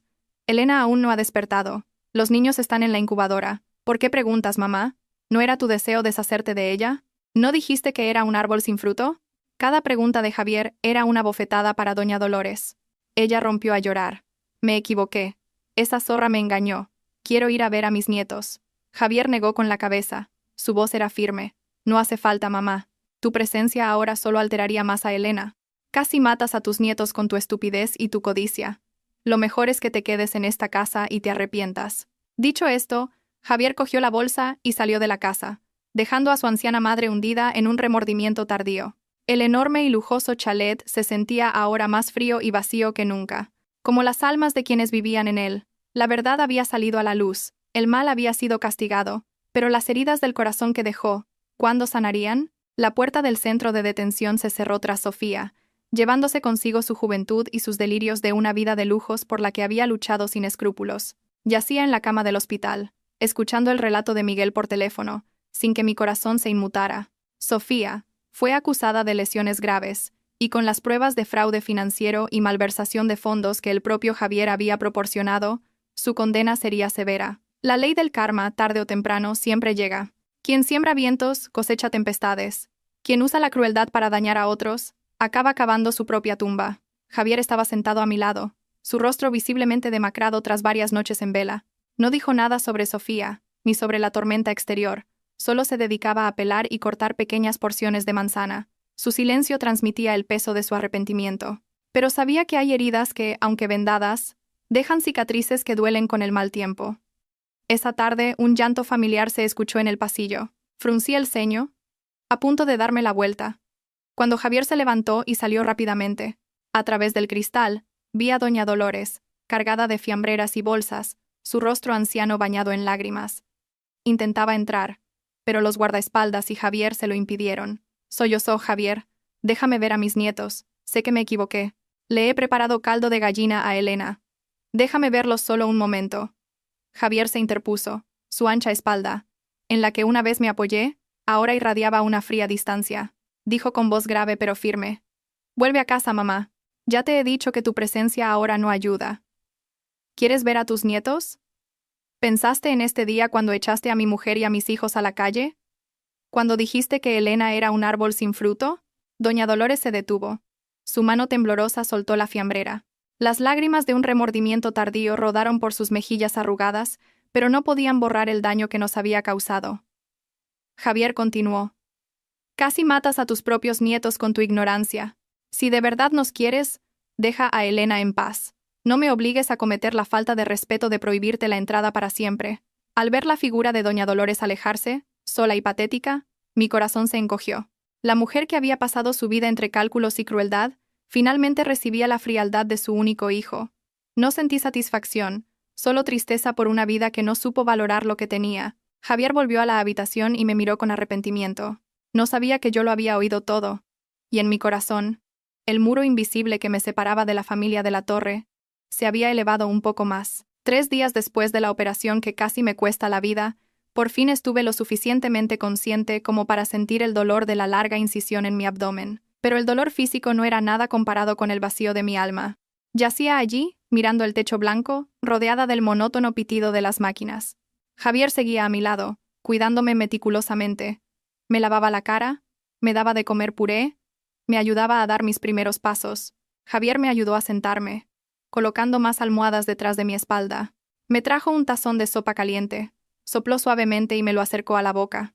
Lo miré, observé esa extraña ternura y no pude evitar sentir una punzada de amargura. Si esta atención hubiera llegado antes, cuando era la esposa silenciosa en la cocina, quizás mi vida habría sido diferente.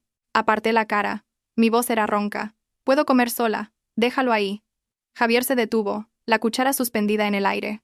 Bajó la vista. Una sombra de tristeza cruzó su rostro, pero no insistió. Dejó el tazón en la mesa y dijo suavemente: «Todavía estás débil. No te fuerces. Los niños siguen en la incubadora, pero gracias a Dios, sus constantes están mejorando. El médico dice que en una semana podrán estar con su madre». Al oír hablar de mis hijos, mi corazón se ablandó. Me volví hacia Javier. Mi mirada era menos dura, pero mantenía una distancia segura. Pronuncié cada palabra con claridad. «Gracias. Gracias por salvarnos. El coste del hospital y la cirugía te lo devolveré más adelante». Javier agitó las manos apresuradamente. Su voz era ansiosa. «¿Qué dices, Elena? Son mis hijos. Tú eres mi mujer. Cuidar de vosotros es mi responsabilidad. Es lo que debo hacer. No seas tan calculadora conmigo. Me duele». Lo miré directamente a los ojos y sonreí débilmente. «Mujer, estamos divorciados. ¿Lo has olvidado tan rápido? Ese papel me lo diste tú. Esa firma la puse yo. Ahora, entre nosotros solo queda una relación. Somos los padres de 2 niños. Tú eres el padre biológico, yo soy la madre. Punto. Puedes visitar a los niños, pasarles una pensión, pero no pienses nunca en volver. Un espejo roto, aunque se pegue, siempre tendrá cicatrices». Javier me miró fijamente. El dolor era evidente en sus ojos profundos. Quiso acercarse, tomar mi mano, abrazarme, pero mi mirada decidida actuó como una barrera. Finalmente, solo pudo asentir, con una sonrisa torcida y amarga. «Lo entiendo. No te forzaré. Solo déjame estar cerca para cuidar de los niños, para verte cada día. Con eso me basta». El silencio se apoderó de la habitación, un silencio pesado y lleno de remordimientos. Javier se sentó allí, encogido en su silla, pareciendo extrañamente solo. Cerré los ojos, conteniendo las lágrimas. Sabía que estaba siendo cruel, pero esa crueldad era necesaria para proteger mi corazón de más daño. La distancia entre nosotros ya no era física, sino un abismo de heridas emocionales que no se podían borrar. 2 semanas después, mis hijos y yo recibimos el alta. En lugar de ir a casa de mis padres o contratar ayuda, decidí cuidar de ellos yo misma en el apartamento. Quería hacerlo todo con mis propias manos, como para compensar los días que pasaron solos en la incubadora, pero cuidar de un recién nacido ya es difícil, y más aún de 2 prematuros. Todo era un caos. Javier, como padre biológico, aprovechó al máximo su derecho de visita. Cada mañana llegaba temprano, cargado de comida nutritiva, y se movía por la casa como una niñera experta. De ser un presidente acostumbrado a firmar documentos millonarios, ahora cambiaba pañales torpemente y sostenía biberones con manos inexpertas. Una vez, mientras yo, agotada, intentaba dormir al mayor, el pequeño se despertó llorando de hambre. Javier corrió a preparar el biberón, pero lo agitó con tanta fuerza que la leche salpicó su caro traje, dejándole la cara manchada de polvo blanco. La escena me hizo sentir una mezcla de irritación y diversión. Intenté levantarme para hacerlo yo, pero él insistió. «Descansa, yo me encargo. Lo he visto en internet, es fácil». El resultado fue que, 5 minutos después, el bebé lo bautizó con un chorro de orina que le empapó la camisa. Javier se quedó petrificado, con el niño en brazos, sin saber qué hacer.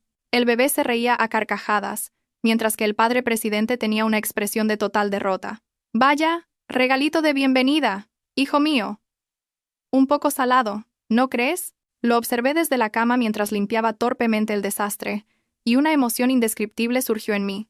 Este hombre, que antes no lavaba ni un plato, ahora estaba dispuesto a ensuciarse y agotarse por sus hijos. Su persistencia y descaro hacían tambalear mis defensas. Mi voz sonó menos fría. «Vete a cambiar, hueles fatal. Y mañana no vengas, puedo arreglármela sola». Javier levantó la vista y sonrió. «No pasa nada. Traje ropa de repuesto. No me voy. Esta noche duermo en el sofá y cuido de los niños para que tú descanses. Mírate, tienes ojeras de panda». Dicho esto, se puso a lavar una toalla, ignorando mi indirecta. Observé su ancha espalda inclinada sobre el lavabo, y de repente, sentí una extraña paz. Esa noche, me desperté con sed. Al salir al salón vi a Javier durmiendo en el sofá, una mano todavía sobre la cuna de los niños, la otra sosteniendo un biberón. La tenue luz de noche iluminaba su rostro cansado pero sereno. Lo observé en silencio durante un rato, preguntándome si la gente realmente puede cambiar por amor, o si esto era solo un remordimiento pasajero. Cualquiera que fuera la respuesta, al menos en ese momento, ya no me sentía sola en la dura batalla de criar a mis hijos. El tiempo volaba, y en un abrir y cerrar de ojos, los niños cumplieron 6 meses. De ser unas criaturas diminutas y rojas, mis 2 príncipes eran ahora unos bebés regordetes y de piel clara, con unos ojos oscuros idénticos a los de su padre. El mayor se llamaba Leo, era tranquilo y sonriente. El pequeño, Hugo, era un terremoto, siempre girando y moviéndose. Mi pequeña casa siempre estaba llena de risas y balbuceos. Javier seguía cumpliendo su papel de padre a tiempo parcial. No se perdió ningún hito importante. El día que Leo aprendió a darse la vuelta, gritó de alegría y llamó a toda la oficina por videollamada para presumir. El día que a Hugo le salió su primer diente, compró una tarta enorme para celebrarlo, aunque el niño solo tomaba leche. Su presencia en la casa se volvió tan natural que a veces olvidaba que estábamos divorciados. Una tarde, mientras preparaba papilla, escuché el ruido de taladros en el apartamento de al lado. Recordé que estaba vacío desde el incidente en que Javier compró toda la planta para retenerme. Curiosa. Abrí la puerta y vi a unos obreros entrando muebles. Y dirigiendo la operación estaba, ¿cómo no, Javier?, cubierto de polvo y con un plano en la mano. Al verme sonrió de oreja a oreja y señaló la puerta abierta. Hola, vecina, acabo de comprar este piso. Voy a tirar el tabique para hacer una puerta que conecte con el tuyo, para más comodidad. A partir de ahora, me mudo aquí. Si por la noche te encuentras mal o necesitas algo, solo tienes que gritar y vendré corriendo. Me quedé helada, sin saber si reír o llorar ante su descaro. Me crucé de brazos y arqueé una ceja. ¿Qué nuevo truco es este? El presidente de una corporación, dejando un chalet de millones para vivir en un apartamento pequeño. ¿No temes que se rían de ti? Javier se acercó. Su mirada era tan tierna y sincera que mi corazón dio un vuelco. Susurró. Un chalet enorme sin mi mujer y mis hijos es solo una casa vacía, Elena. Este sitio es pequeño, pero aquí están las risas de mis hijos. Estás tú. No necesito apariencias. Solo necesito estar cerca de vosotros. Prometo no molestar tu vida privada. Solo quiero ser un buen vecino, un buen padre. La sinceridad en sus palabras me desarmó. Suspiré, me di la vuelta y entré en casa, dejando una frase en el aire, como quieras. Pero no hagas ruido. Si mis hijos se despiertan por tus taladros, te las verás conmigo. Javier se rió a mis espaldas. A sus órdenes, jefa. Ah, perdón. A sus órdenes, vecina. Desde ese día, mi vida tuvo un vecino muy especial. No exigía mi perdón, no me presionaba para volver, solo me cuidaba en silencio, me protegía. Cada mañana, una bolsa con el desayuno colgaba de mi puerta. Cada noche, si un niño lloraba, él corría, medio dormido, para acunarlo. La distancia entre nuestros apartamentos era solo una pared, pero la distancia en mi corazón parecía llenarse poco a poco con su persistencia. Madrid, en plena temporada de tormentas, el cielo siempre gris y cargado de agua. Esa noche, una fuerte tormenta azotó la ciudad. El viento aullaba entre las ventanas como una bestia salvaje. Estaba durmiendo cuando me despertó el llanto agudo de Leo. Le toqué la frente y entré en pánico. Ardía como el carbón. El termómetro marcaba 39 grados. Le puse paños fríos y un parche antifebril, pero la fiebre no bajaba y empezó a tener convulsiones. Temblorosa, intenté llamar al médico, pero no había señal. Miré por la ventana. Llovía a cántaros. Las calles estaban inundadas. Abracé a mi hijo. Las lágrimas corrían por mis mejillas. En ese momento, la puerta de conexión se abrió de golpe. Javier entró corriendo, todavía en pijama, despeinado. ¿Qué pasa, Elena? Oí a Leo llorar de una forma extraña. Al ver mi pánico no preguntó más. Le tocó la frente. Su rostro cambió. Tiene la fiebre muy alta. Hay que llevarlo al hospital ya. Es peligroso. Cogió una manta, envolvió a Leo, lo levantó en un brazo, y con el otro me agarró. Vamos, mi coche es alto, podremos pasar. Corrimos al garaje, pero estaba inundado. El agua cubría más de la mitad de las ruedas. El coche no arrancaba. Ningún taxi se atrevía a salir con ese tiempo. Javier miró a nuestro hijo, que se debilitaba en sus brazos. Una determinación feroz brilló en sus ojos. Me gritó por encima del ruido de la lluvia. No podemos esperar. El hospital está a 2 kilómetros. Lo llevaré a cuestas. Tú coge el paraguas y agárrate fuerte a mí. Y se lanzó a la tormenta. El agua le llegaba a las rodillas. La corriente arrastraba basura y ramas. Javier apretó los dientes y avanzó con paso firme, su ancha espalda protegiendo a la pequeña criatura. Yo corría detrás, protegiéndolos con el paraguas. Mis lágrimas se mezclaban con la lluvia salada. El camino al hospital nunca pareció tan largo y peligroso. En algunos tramos, el agua era tan profunda que Javier tenía que tantear el suelo para no caer en una alcantarilla. De repente, tropezó, pisando algo afilado. Gimió de dolor, se tambaleó, pero sus brazos nunca soltaron a nuestro hijo. Me alarmé. «Javier, ¿estás bien?» Apretó los dientes, el sudor y la lluvia le corrían por la cara. «Estoy bien. Ya casi llegamos. Aguanta, hijo». No se detuvo a mirar su herida. Siguió adelante, cojeando, dejando un rastro rojizo en el agua. Al ver su espalda encorvada en la tormenta, protegiendo a nuestro hijo con su propio cuerpo, mi corazón de hielo finalmente se derritió. Cuando las luces de urgencias aparecieron, Javier estaba casi sin fuerzas. Entregó a nuestro hijo a los médicos y se desplomó en una silla, pálido y sin aliento. Miré su pie. La sangre brotaba de un largo corte en la planta, tiñendo de rojo el suelo blanco. En ese momento, me di cuenta de que este hombre ya no era el presidente arrogante que usaba el dinero para todo. Ahora era simplemente un padre dispuesto a dar su propia sangre por la seguridad de su hijo. El médico nos dijo que Leo tenía un virus agudo, pero que gracias a haber llegado a tiempo, la fiebre había bajado y no había secuelas. Ambos suspiramos aliviados, como si nos hubieran quitado un peso de encima. Leo tuvo que quedarse en observación esa noche. Javier insistió en que yo volviera a casa con Hugo, pero me negué. ¿Cómo podía irme tranquila viéndolo cojear con el pie vendado? Al amanecer, Leo dormía profundamente. La habitación estaba en silencio. Javier se había quedado dormido en una silla junto a la cama, con la cabeza apoyada en la pared. Me acerqué y le puse una manta. La luz de noche iluminaba su rostro anguloso, revelando las arrugas en sus ojos y el sudor en su frente. Este hombre había envejecido. Su antiguo esplendor había dado paso a la apariencia curtida y preocupada de un padre. Me senté frente a él y lo observé. El odio y el rencor que me habían consumido durante meses parecían haberse desvanecido con la tormenta. Me pregunté si, sin este suceso, alguna vez habría visto a este Javier tan real y abnegado. De repente, Javier se movió, frunciendo el ceño como si tuviera una pesadilla. Murmuró palabras entrecortadas. «Elena, no te vayas». Me equivoqué. «No me dejes». Su voz era un susurro, pero resonó en el silencio, calando hondo en mi alma. Incluso en sueños, el miedo a perdernos lo atormentaba. Extendí la mano para tocar su mejilla, pero la retiré. En ese momento, se despertó sobresaltado. Al verme, se enderezó, avergonzado, y se limpió la comisura de los labios. Me dormí. ¿Ha vuelto a tener fiebre? ¿Tienes hambre? Voy a la cafetería a por algo de comer. Negué con la cabeza y miré su pie vendado. Mi voz fue más suave que nunca. ¿Te duele mucho el pie? El médico dijo que la herida era profunda. Tuvieron que darte varios puntos. Él agitó la mano. No es nada. Mientras el niño esté bien, soy feliz. Me miró con una profundidad y ternura oceánicas. Elena. Gracias. Gracias por darme la oportunidad de ser padre, de enmendar mis errores. Sé que la herida que te causé es demasiado grande. No me atrevo a pedirte perdón ahora, pero por favor, no me alejes más. Déjame cuidar de vosotros tres. Ya sea como vecino, como padre, o como el hombre que intenta reconquistarte desde cero. Lo miré a los ojos. No vi cálculo ni arrogancia, solo una sinceridad desnuda.